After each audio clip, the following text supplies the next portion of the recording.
కానీ ఆత్మ గౌరవం ఆత్మవిశ్వాసం రెండు ముఖ్యం. నేను ప్రలోభాలకు లొంగల. మా నాయకుడు నన్ను ప్రలోభాలకు లొంగావన్నాడు. నేను భయపడ్డానన్నాడు. నేను భయపడలా. ఇంకోటేది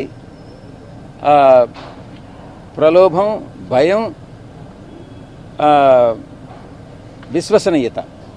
విశ్వసనీయత కోల్పోయానన్నాడు. విశ్వసనీయత కోల్పోలే.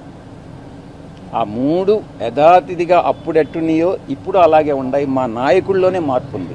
నిజంగా క్వార్టరీలు సరే పోనీ ఎవరో ఏమన్నారనేటువంటిది పక్కన పెడదాం. ఏ రాజకీయ పార్టీలో ఏ నాయకుడి పక్కన క్వార్టరీ ఉండదు చెప్పండి. చంద్రబాబు నాయుడు పక్కన క్వార్టరీ లేదా? అసలు రాజకీయం కాదు, అసలు ఏ ప్రొఫెషన్లో క్వార్టరీ ఉండదో చెప్పు. ఉదాహరణకు మీ ఏబిఎన్ ఉంది, మీ రాధాకృష్ణ గారి చుట్టూ క్వార్టరీ ఉండదా? ఉంటుంది కదా. ఇగో మా విశాఖపట్నంలో రామకృష్ణ ఇలా చేస్తున్నాడు, లేకపోతే ఇంకో దగ్గర ఇంకోటి ఇలా చేస్తున్నాడు చెప్పేవాడు చేసేవాడు ఉండడా చెప్పు.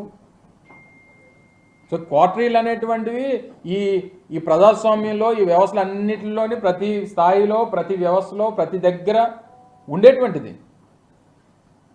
సరే ఆ క్వార్టరీల గురించి ఎవరు మాట్లాడాలి? దూరం నుంచి చూసిన వాళ్ళు లేకపోతే ఆ క్వార్టరీలో లేని వాళ్ళు మాట్లాడాలి తప్ప మొన్నటి వరకు ఆ క్వార్టరీలో ఉన్నటువంటి మనం మాట్లాడితే ఎలా చెప్పు? ప్రజలు హర్షిస్తారా? ఒప్పుకుంటారా?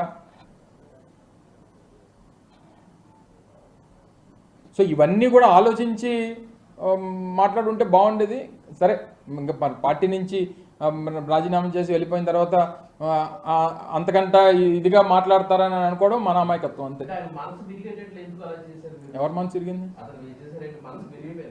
ఎందుకు విరిగిపోయింది? ఇంకెవరి మీద ఎప్పుడన్నా ఇంకొల మీద ప్రేమ పుడితే మన మనసులు విరిగిపోతుంటాయి. అదే మాకు తెలియాలి. నువ్వు ఆయన అడగాలి, నేనే చెప్తాను. చేసుంటారు. పార్టీలో పనిచేసినప్పుడు వివిధ హోదాల్లో వివిధ స్థానాల్లో పనిచేస్తుంటాం.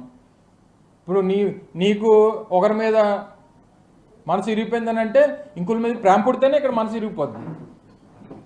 అది ఎవరి మీద ప్రేమ పుట్టిందో ఎవరి మనసు దేనికి ఇరిగిపోయిందో అనేటువంటి త్వరలో తెలుస్తాయి మనకు. అవన్నీ చూస్తాం కదా రాజకీయాల్లో. నిన్న కూడా వారు మాట్లాడుతూ చెప్పారు. ఏం చెప్పారు? ఈ రోజు వరకు ఏ నిర్ణయం తీసుకోలేదు అంటే ఈ రోజు అంటే నిన్నటి వరకే కదా. సరే నేను అవన్నీ నా నిర్ణయం కాదు కదా.